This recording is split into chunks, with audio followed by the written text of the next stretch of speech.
Welcome again to African News Review, our weekly conversation in which we take a look at the coverage of Africa in the Western media and deconstruct the stories. I am your host, Adesoji Iginla, and with me, as usual, is publisher, Black Star News, journalist, author of How Manufacturing Hates, How the Media, and he's everything. He's also an explorer in his own private times. He's currently putting in the work at Howard University for his soon-to-be PhD.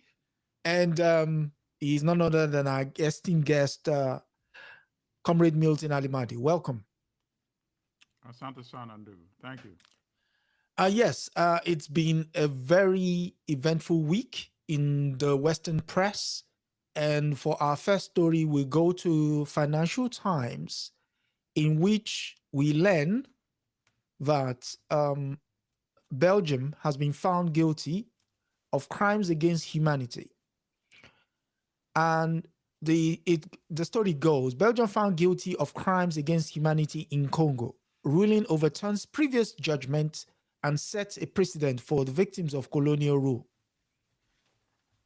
And it goes in. Belgium has been found guilty of crimes against humanity for the kidnapping of mixed-race children in the Congo, the first time the country has been held accountable for its actions as a colonial power. In a final ruling on Monday, the Brussels Court of Appeal found that the abduction of mixed-race children is an inhumane and persecutory act constituting a crime against humanity, ordered the Belgian state to pay compensation of 50,000 euros to each of the plaintiffs. The rulings overturns a previous judgment in favor of the Belgian government. And it goes further. This sets a precedent that the African population can be a victim of crimes against humanity in the same way as the Shoah, which is the Holocaust, or the extermination of Roma people. Hesh said, Hesh being the lawyer for the plaintiffs.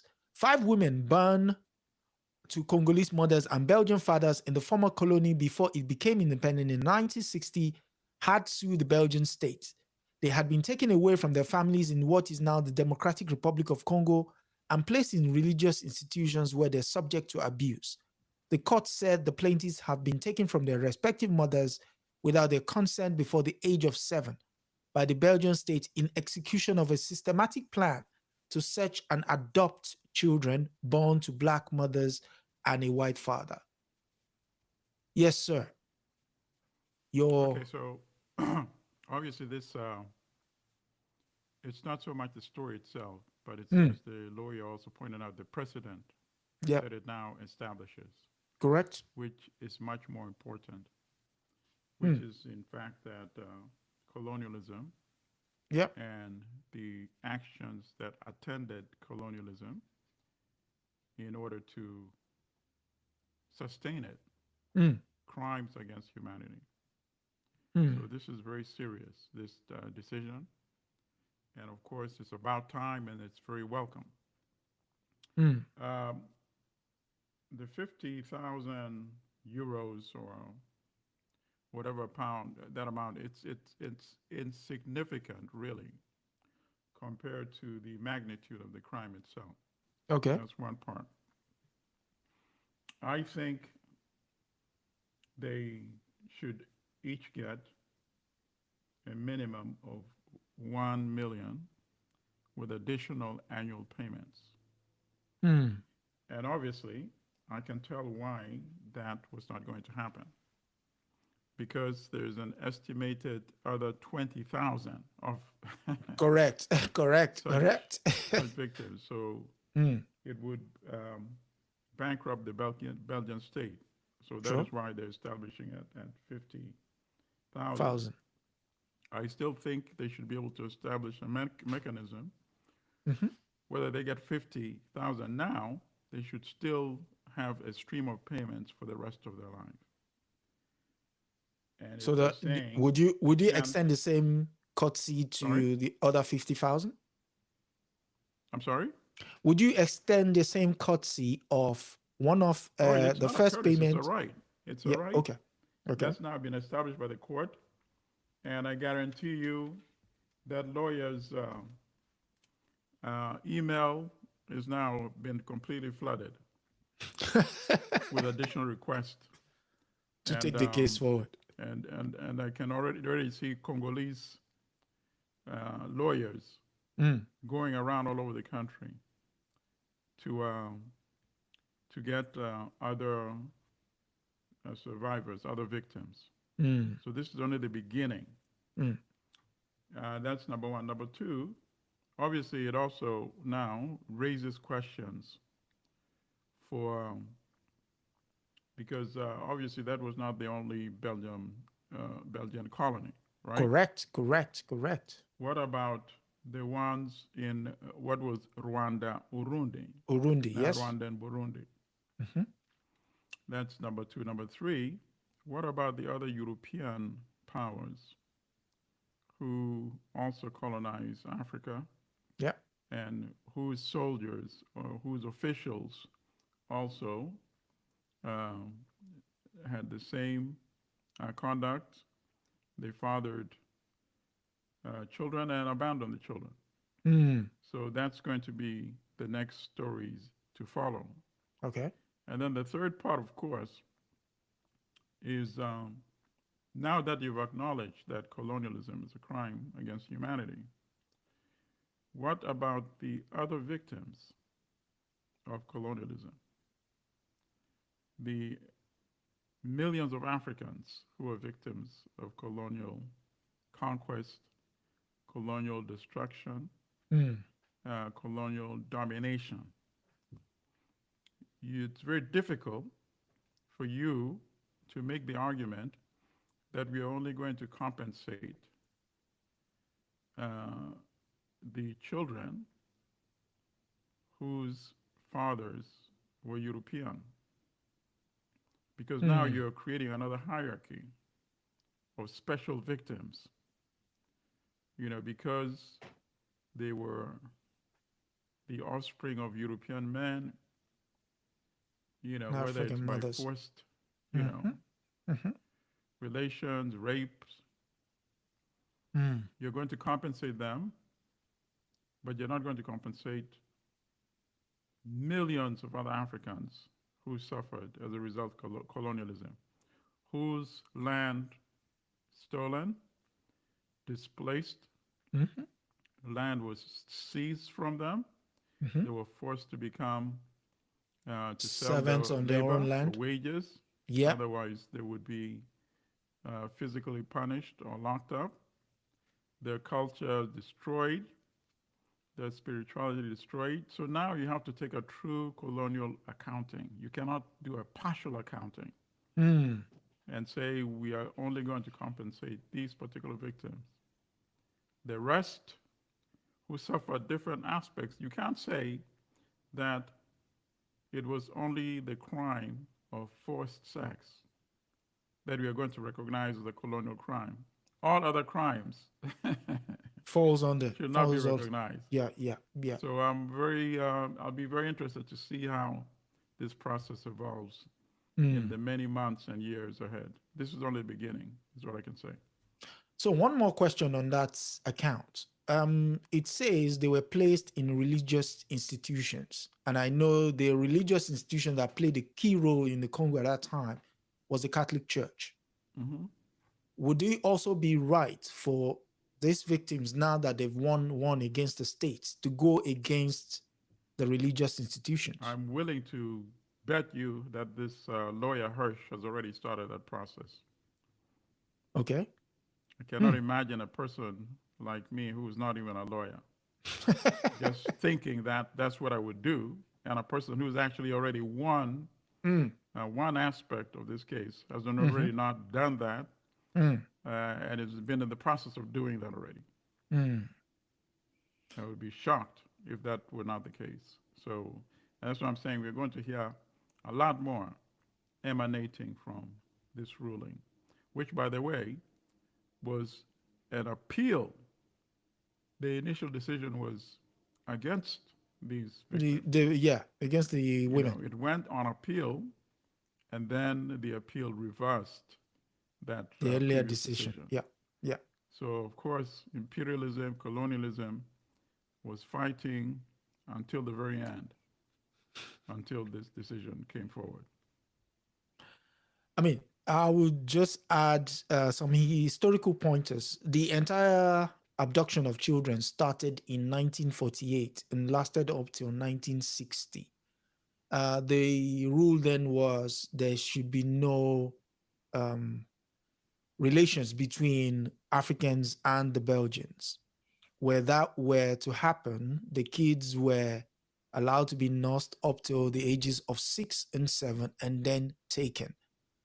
But here was the thing, they were not just taken. The entire record was scrubbed from the registry. So effectively, you've stolen them, you've stolen their identity, and then taking them, almost you've made them stateless because one, they were not even recognized in Belgium. That's one of the most unnerving part of the entire episode. And why was all of this? Simply because they felt the presence of these children undermines the idea of white supremacy. And so the state had to put this policy in place. And no, that's fine. I appreciate that history, but I'm also at the same time suggesting that we should never discount for example, the millions of Congolese who were killed by Leopold's regime. Yep. When are we going to get compensation for that? So we need to elevate the argument collectively. Otherwise, we're giving them a way to say, okay, we've now paid compensation, we are putting this matter to rest. We're saying, no, this is only the beginning. Let's start from the initial crime. When Leopold was in charge of that territory from 1885 to 1908, what about all those millions who were exterminated? So we need that accounting to be done as well, and they also deserve compensation. And now that you've opened the door by acknowledging that colonialism is a crime, you cannot say, I'm going to be selective in terms of how we compensate. If you're not able to pay for the millions of victims of Leopold with one check, we are willing to have that discussion of an annual payment for however long it takes. So I think Congolese should now take it in that direction. Okay. Speaking of children, let's go over to Kenya. Because Kenya has a similar types problem on their hands, and it's to do with, and this story comes from the AP. It reads, headlined, Left Behind in Kenya, Children of British Soldiers Struggle to Find Their Identity. And the story is filed in by Desmond Hero. Nayuki, Kenya AP. Margaret Wandler became pregnant after a weeks-long relationship with a British soldier training near her community in Kenya. They met while she worked at a bar in her early 20s. She knew little about him, and he left her with a biracial child. Now the son is 26 and is part of an effort by a Kenyan lawyer to take a number of such children to Britain.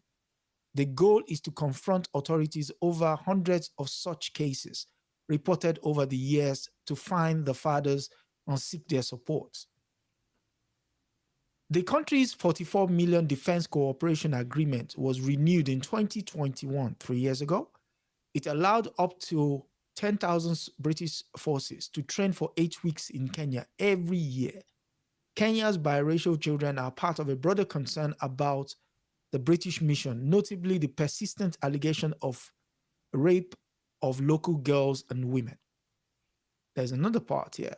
So the case is now being handled by Kenyan lawyer Kelvin Kubai, who represents 10 such children of visiting British forces. He asserted that not all of their previous relationship were consensual, which is what Comrade was saying earlier. In collaboration with a British firm he declined to name, he hopes to take some of the children to Britain next year and go to court. A British High Commission spokesperson in a statement to the AP said it and the British military training mission in Kenya cooperates fully with local child support authorities where there are claims relating to paternity. The authorities didn't respond to questions. There was one last part I want us to read. Yeah. And it goes in. Britain's defense ministry dismissed the rape cases as not genuine, and an investigation by Royal Military Police in 2007 did not lead to compensation or justice for the victims. That is allegations that happened between 1983 and 2003. The KNCHR said in a report to Kenya's parliament protesting a past renewal of the country's defense agreement, authorities also interfere, that is the Kenyan authorities, by compromising the local authorities. The human rights defenders on the ground are threatened and intimidated by both the BAT UK and the Kenyan forces and Kenyan officials to ensure that justice is not reached, Matugi said. What is your take on this? Well, it's obviously a similar situation to the Congo, yeah. What we just discussed. Mm-hmm. And I'm almost positive that it's much more widespread. The issue not only of ending up impregnating these victims, but also the issues of rape that did not end up in any pregnancy. Okay. And obviously, this is an issue that the Kenyan government does not take seriously, because to the Kenyan government, it's much more important to get this, whatever 44 million. Was, I think 44 million from this agreement. And obviously, I mean, that's the problem that we have in many. I cannot imagine something like this happening under a leader like the late Thomas Sankara, for example, of Burkina Faso. So at the end of the day, part of the bigger problem is, of course, our leaders as well. True. Very much so. Because if these things are happening, you have the lawyer, and I think the firm is probably working with the British firm that it would not name. It's probably the same one that represented the elderly survivors who were tortured of the Kenya Land and Freedom Army. Yeah. Because that firm was able to secure a compensation, of some millions of pounds or euros, I forget what it was, for those victims some years ago. So I'm almost positive that he's probably working with that same firm in the UK. And I don't see how they will not prevail, particularly if the crime is documented, is tried in the UK. Yep. In Kenya, the British would always just put, maybe they don't even have to put pressure. The Kenyan government itself would not vigorously pursue these crimes, because, as I said, to them, $44 million is much more important. 44 million reasons why not to. Absolutely. Much more important than Kenyan women being violated by these Europeans. And that's, at the end of it, that's a sad indictment statement of this whole thing. They're allowing it to continue by not revoking this contract. So, one final question on that article. Aside from the fact that obviously it's taking a legal round, what do you think the citizens should do with regards to their governments in particular? Well, you can tell by the story that this is not an issue that gets, ordinary Kenyans all excited, First of all, they also face discrimination from fellow Kenyans. Yeah. They're seen as outcasts, Remember many years ago, when I lived in Tanzania, I think the word they used, a derogative term, called chotara or something like that. Or half-caste. Half-caste, yeah. Or mulattoes. It goes back to the victims blaming the victims. Mm. You know, I may be a victim. I'm in a better condition than you are. So we need to educate our people a lot too. Just like people discriminate against albinos in Mm. many African countries. They're attacked. You know, some are killed. Mm. Yeah. So national education on these issues very important. But Mm. not with the type of governments we have in many African countries. No, it's a serious issue. Hmm. We have governments that claim to be African, but they take their cues and their conduct from Europeans and behave like Europeans. So why were you fighting for independence now? As Mm. Fanon said, if you want to recreate Europe in Africa, then, Let the Europeans do it. let the Europeans do it. Mm. Said they're far much better than the most capable of any one of us. And that would explain a lot of the problems we have Mm. on our beloved continent. Mm. Mm. Mm. Yes, and again, Kenya. I mean, we could just look back in history and look at how Kenyans turned on Kenyans with regards to the land question. And, some of their greats are actually living outside of the country. The late, I said late, Ngugi wa Thiong'o is an example, so, and he continues to write, still waxing lyrical. And hopefully, this children see justice or some form of justice.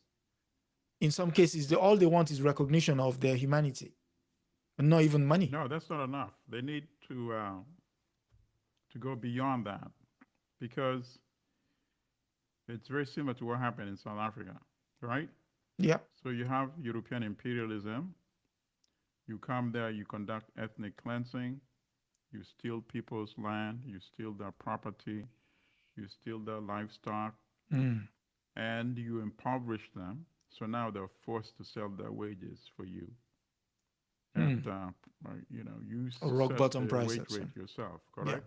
Yeah. So now you've deprived them of their assets, and now you're exploiting them through the wage labor. Mm. And then at one point, you have so called independence. Mm. So the Europeans who are now administering the state are replaced by Africans. Mm. And that's it. Mm. End of problems, end of story. That's absolute nonsense, of course. And that's why we're having so many of these problems and why there's a common theme. Why when you examine Uganda, you can understand what's going on in Kenya. You examine Kenya, you can understand what's going on in South Africa. Mm. We never really went all the way to secure independence. Independence, yeah. We just changed the managers of the state. So that in Kenya, if you look at the land ownership, why should it be wrong that European usurpers should be owning and controlling the land, but it's somehow okay for African usurpers to be owning and controlling the land? The elite who inherited the state in 1960. And that's why there was a major falling out between Kenyatta and Odinga, his vice president, who also, of course, the Americans never liked because they alleged, he was a socialist. He's a socialist, yeah. Couldn't be having that. He's going to be bringing, Soviet and Chinese influence in Kenya. We don't need that. So they were very strong in helping to push out Odinga from government. But that's one of the arguments he made in his book, Not Yet Uhuru, that we can't just not address the land issue and think, okay, now We have Africans running the state, and that's the end of it. And obviously, people like that, they pay the price. He was sidelined, was locked up for some time, but he never contributed at a major level in Kenya's national development ever again after that. And Steve Biko So also Africa, on we that. are seeing it unfold right in front of our eyes. We're seeing what happened in the 1960s, where the counter revolution that happened in South Africa. As you know, Steve Biko warned that this would happen if we think that ending apartheid is just replacing white managers of the state with Africans. Then what's going to happen is you're going to emerge a small, very wealthy African elite. Which is the case. Which is the case now. But we'll have the same problem, and that's precisely the case. That's precisely the gone situation. Even beyond what Biko imagined.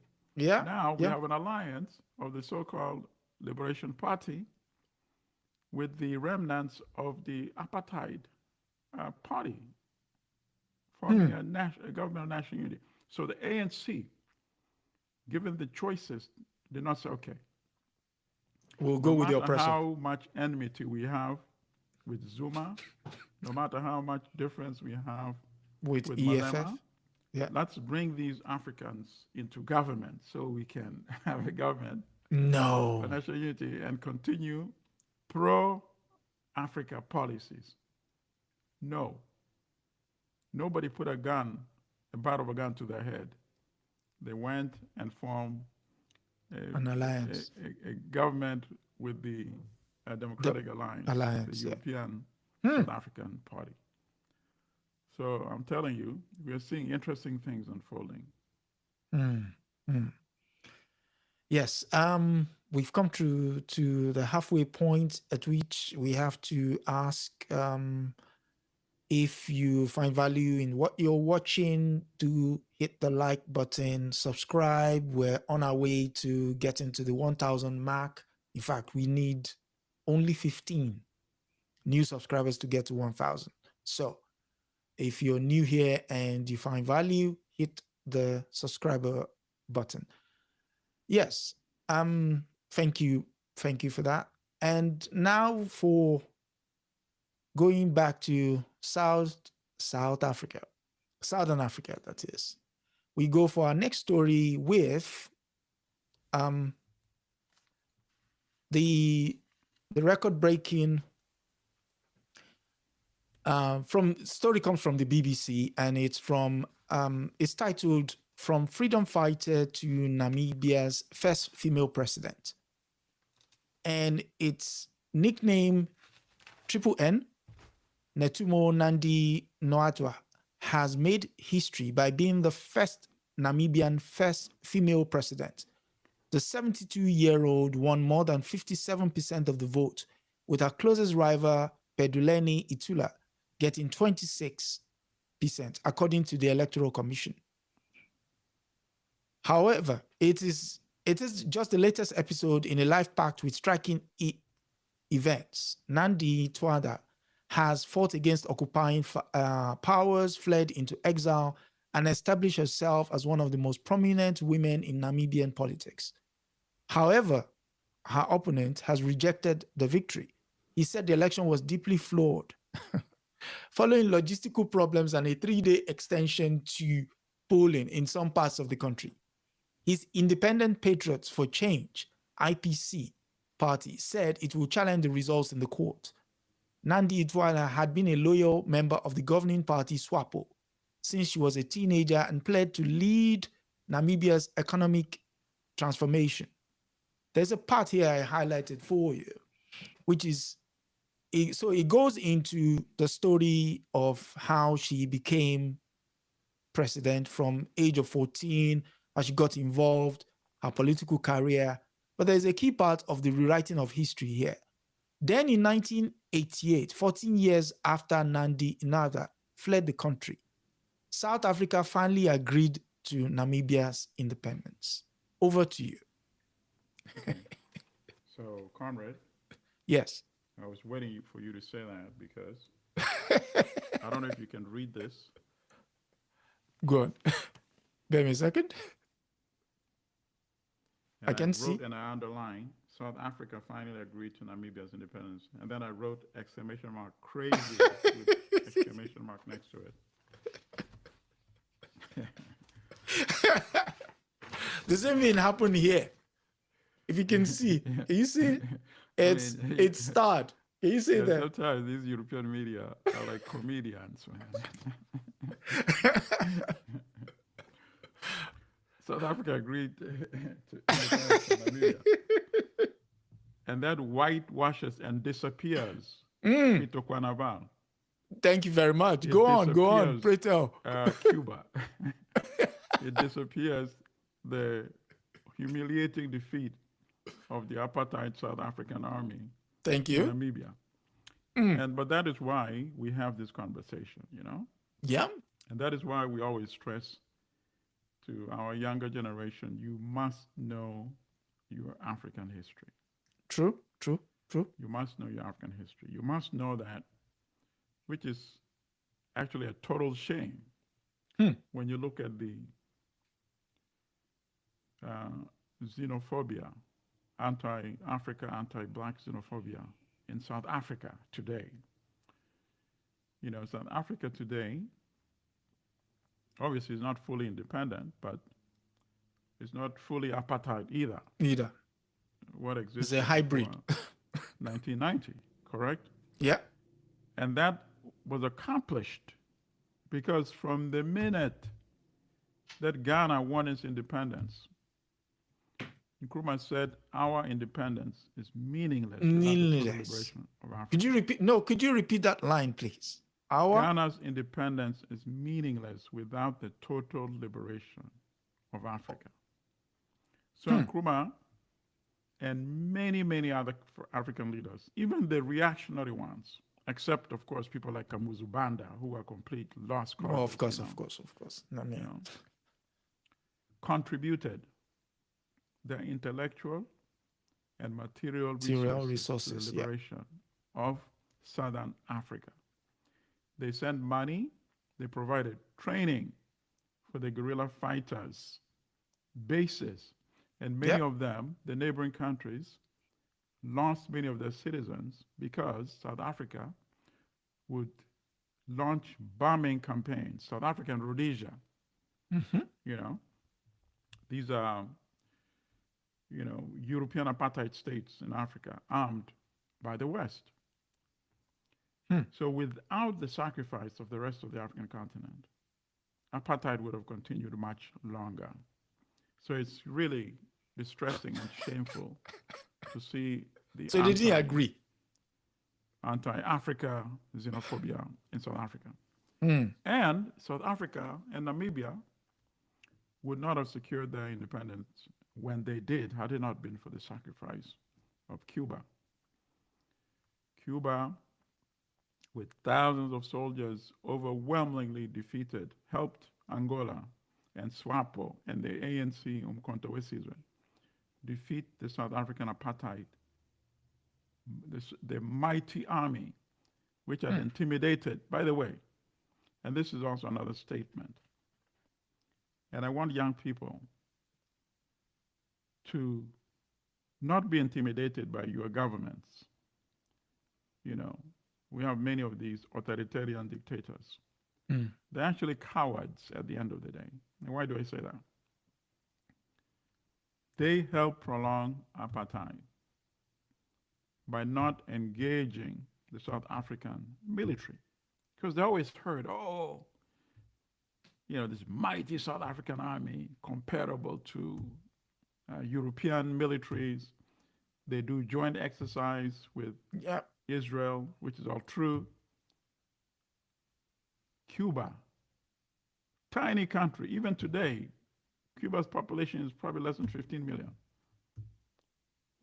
went and dealt this so-called mighty army a singular defeat. And that is why they withdrew from Namibia. Namibia became independent. That is why they went home and they said, you know what?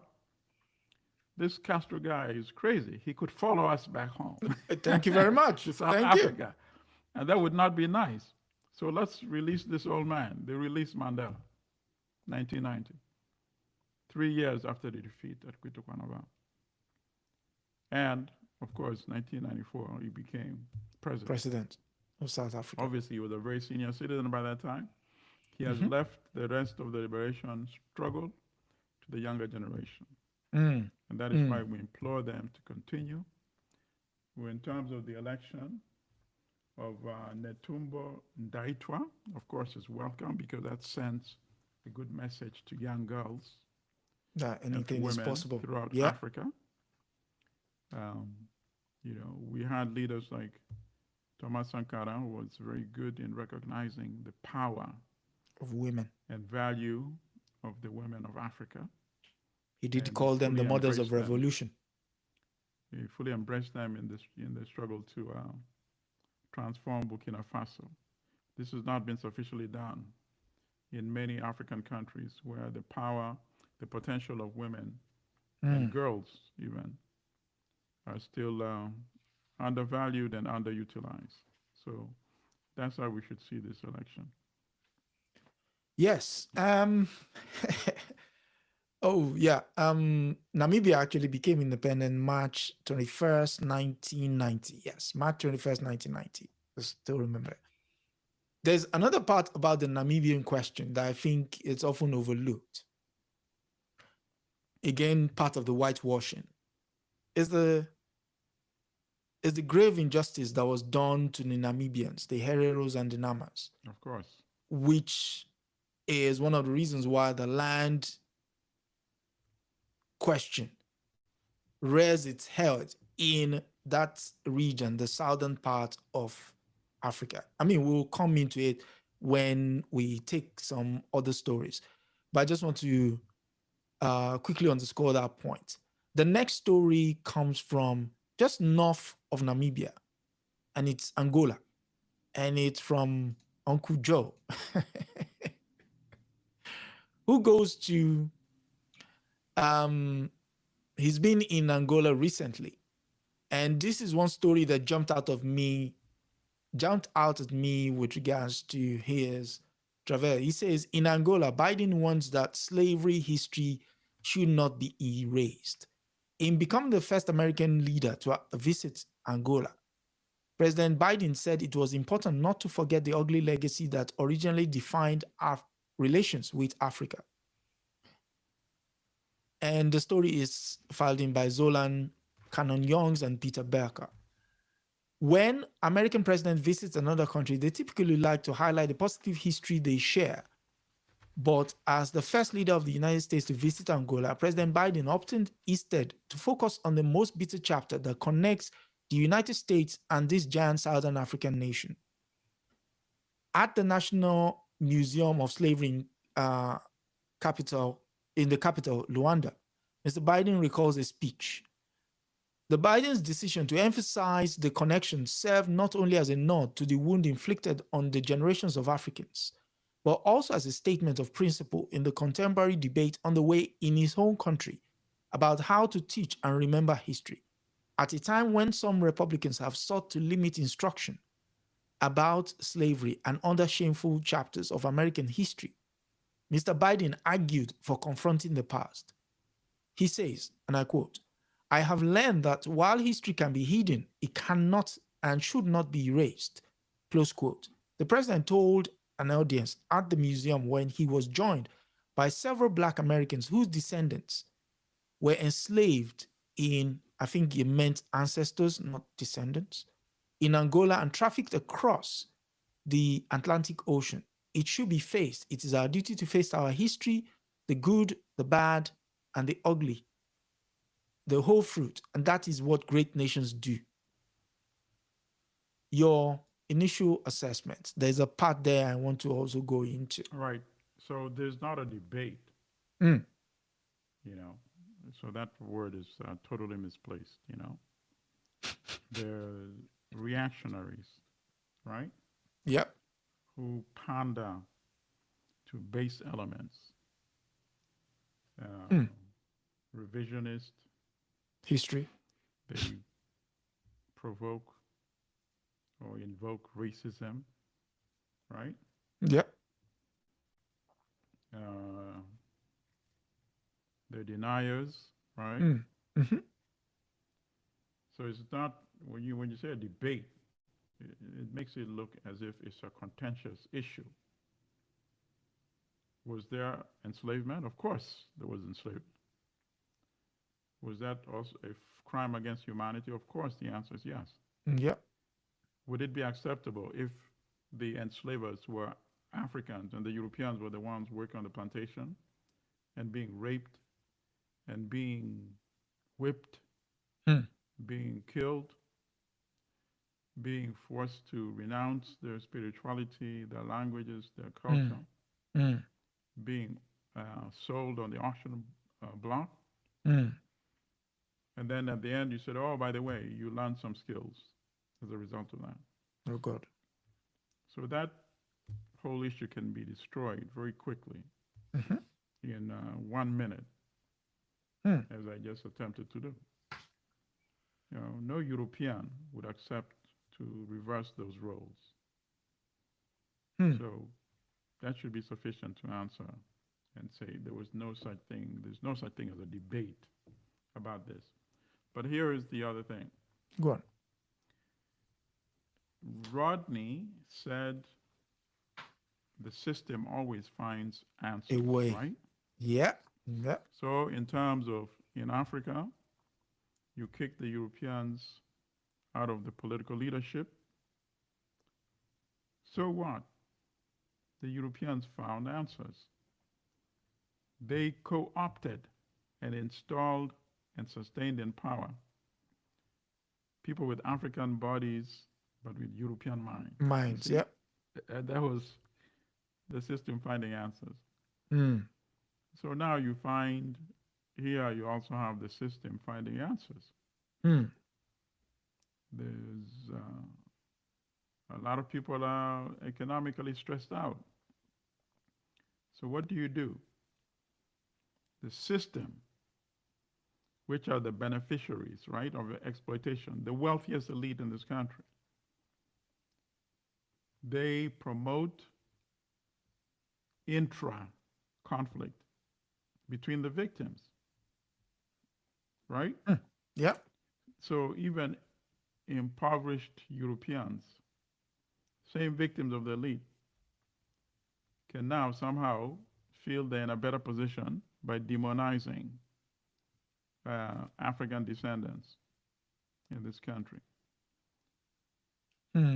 They're so angry, you can peddle to them denial, even though they know, of course, that probably treating other human beings like worse than dogs is probably not a good thing. But you can get them to say it could not have been that bad, right? Yep. Because of the situation in which they now find themselves. Not knowing that the common enemy is actually the 1% that is sucking up all the wealth. They used to call it about trickle down, right? Trickle down economics. Now it's just suck it all up, which is what's been happening. So now you could blame people coming across the borders, when in fact the estimated number of undocumented immigrants in this country is 10, 11 million. Let's even double it. Let's say it's 20 million. It's a country with a population of more than 330 million. Are you telling me that the 20 million lowly paid, sometimes not even paid, because remember, undocumented, if the employer says, oh, I can't pay you this week, you're not going to argue. He's not going to argue. He's not going to go to the authorities, right? Yeah, yeah. Are you telling me that these are the people that are causing the economic stress in this country? Of course not. But the system is very clever in demonizing and in divide and rule. And that is why the system has been sustained for quite a long time. So now, of course, it won't change just by itself. Leadership must emerge among the victims that explains that you, as an impoverished Latino, Latina, or European descendant, you, we are not your enemies. You're not our enemies. Mm. And I'm sure you follow this incident, right? The shooting a few days ago of the CEO of a healthcare company, In New York, yeah. health insurance company. Do you know that if you go on social media, so many people are actually celebrating Yeah. the Yeah. assassin as a hero? A sad state of affairs. Can you imagine? Yeah. That tells you the kind of conditions that have been created in this country by all the wealth sucked upstairs, and then by people seeing that this is my strategy to also join the elite, demonize victims, Mm. while the elite are completely secured. But now, when you start having incidents like that, people are going to start thinking, because now people are coming out with their stories of how they've been victimized, denied health care, even though they had legitimate claims. Yeah. And the CEO of that company is seen as the symbol of that excess. Mm. And he's not even the highest paying. I think it was paid 10 million. I think there's 10 another million one a who was year. paid Yeah. about 25 million. You see? Obviously, nobody here is saying you have to start going and shooting elite CEOs. I will hope not. I'm just describing what has just happened and how people are reacting to that. Mm. And I'm suggesting that there has to be lessons in that. You have to start asking, why are these things happening? How could somebody, forget like many people, but not even a single person, celebrating the shooting of a CEO in his back? That should be a very, very stark warning to the establishment and what is going on in this country. Very soon, I'm suggesting it's not going to be enough to keep thinking you can just blame the victim, saying, oh, let's tear up these African history books, Black history books, let's burn them, take them off the library. Shelf. Yeah. These are just distractions. And very soon you're going to run out of these distractions. And you must start dealing with the real issues that are bedeviling this country. Okay. There's a last paragraph there that is quite telling. It says the United States is expanding our relationship all across Africa, from assistance to aid, investment to trade, moving from patrons to partners to help bridge the infrastructure gap, he said. The right question in 2024 is not what can the United States do for the people of Africa. It is what we can do together for the people of Africa.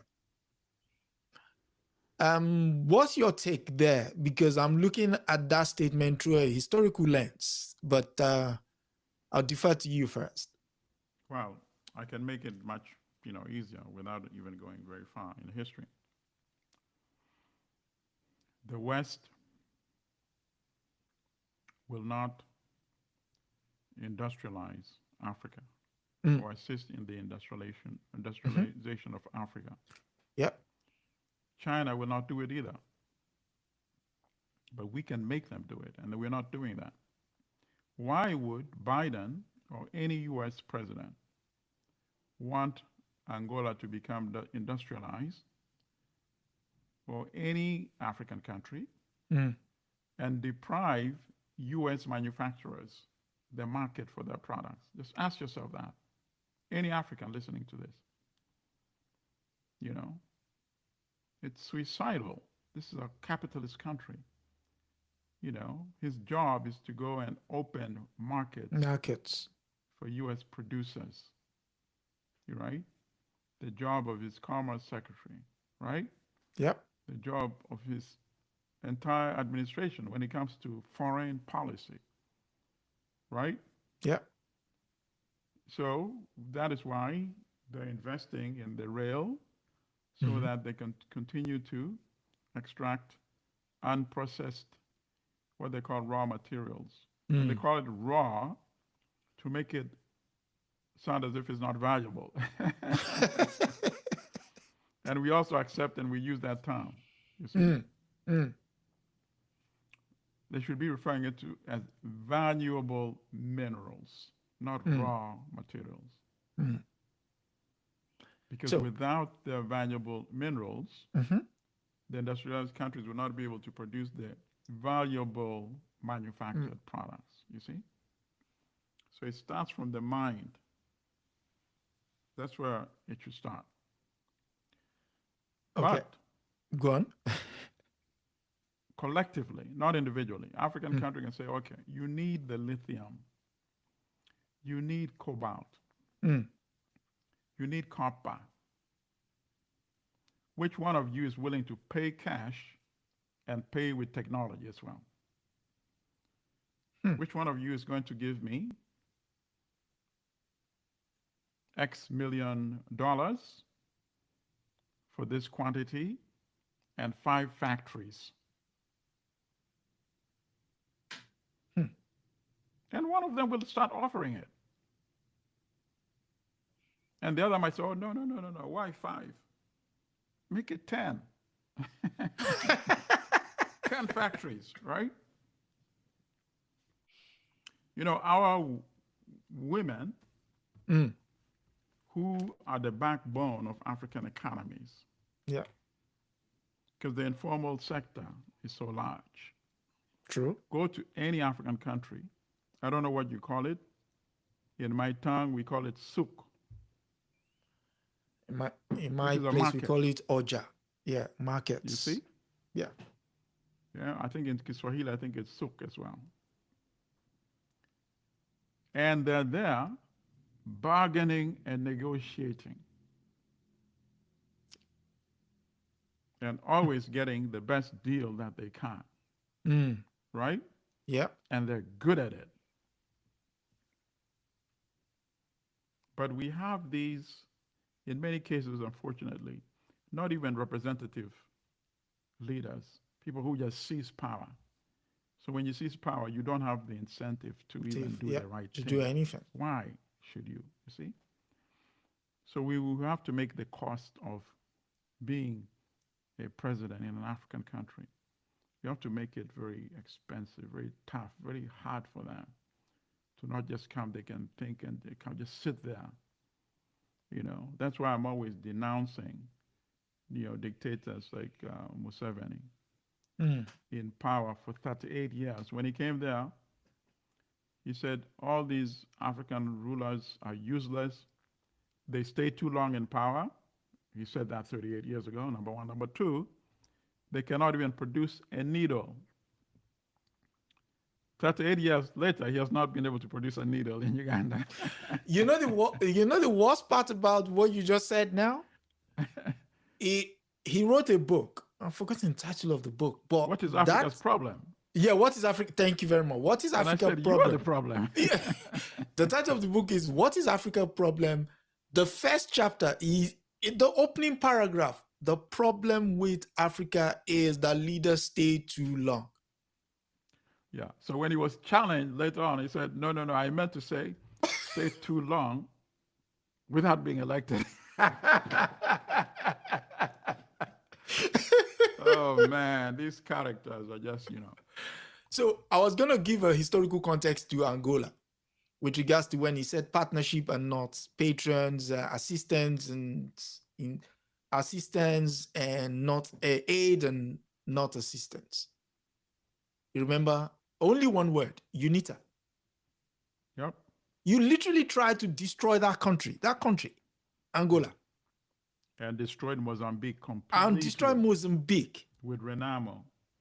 So sometimes these statements made in a void sounds very confusing. You literally had this guy in the White House, give him weapons, some of which Africans have never seen, to go and destroy his own country.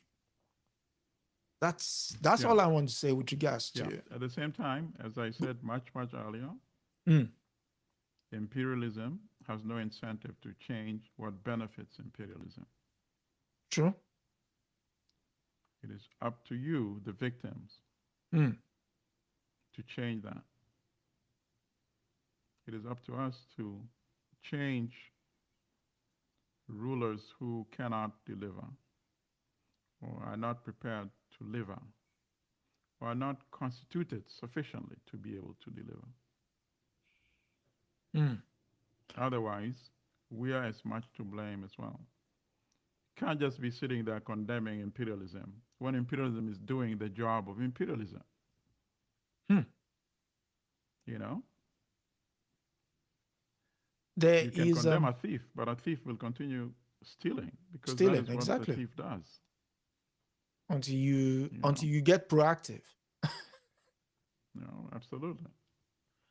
Anyway, before we leave, we're going to do a special next week on the late Robert Sobukwe, the African leader that the world has somewhat forgotten.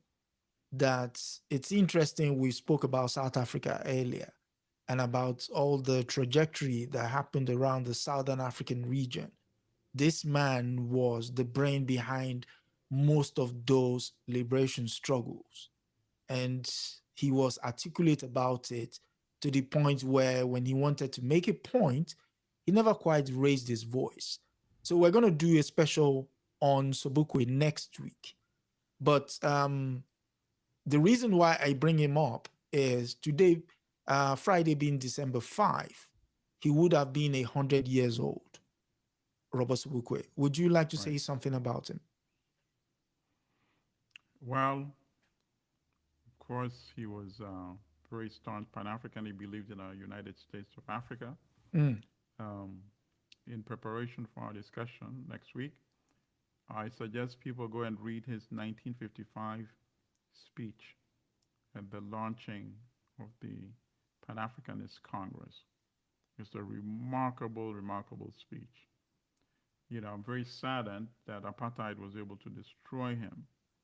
I wish, it's always easier to look back in retrospect, right? mm, I wish he had actually escaped the country and come back at the head of a liberation army like yep.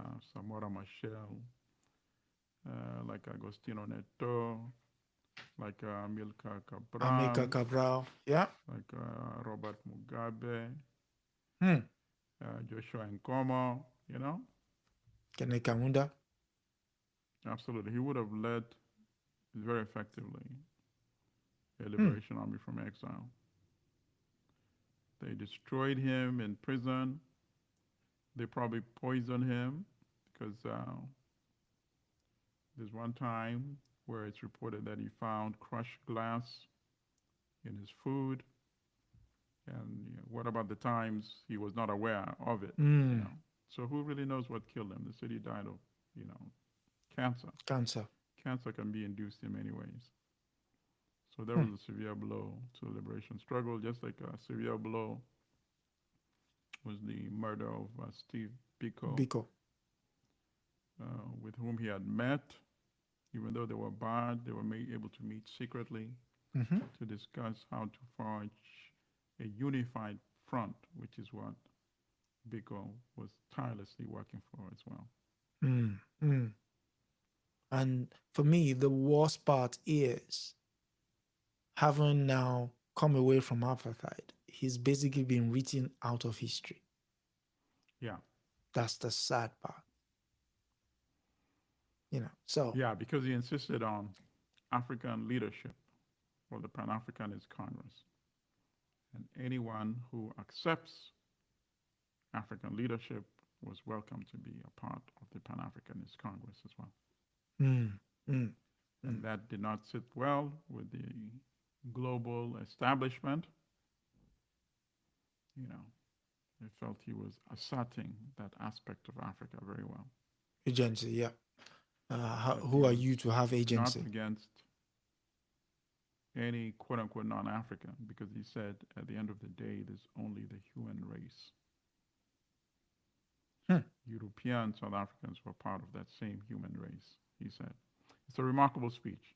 Yeah. Strongly recommend. 1955 speech at the inauguration. And yes, we've come to the end of another episode of African News Review. We thank Comrade Milton Allimadi for sparing us another 1 hour in his busy schedule as he hits the books. And yes, next week we'll be doing Robert Sobukwe as the special. And you will find it information very, very detailed and, that I say, very sad as well because of the stuff he had to go through, but also quite insightful. So,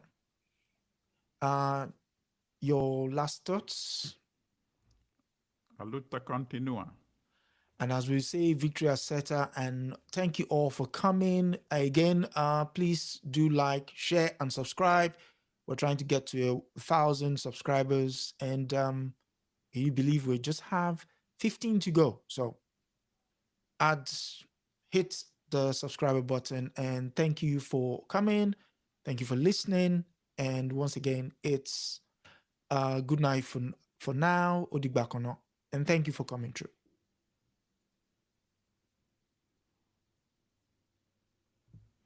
Yes.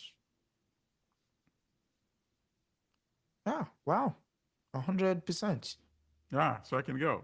Yes, sir. Yes, sir. Okay, let me run to my papers, comrade. Thank you very much, sir. Thank you. Be Thank well. you. Bye-bye.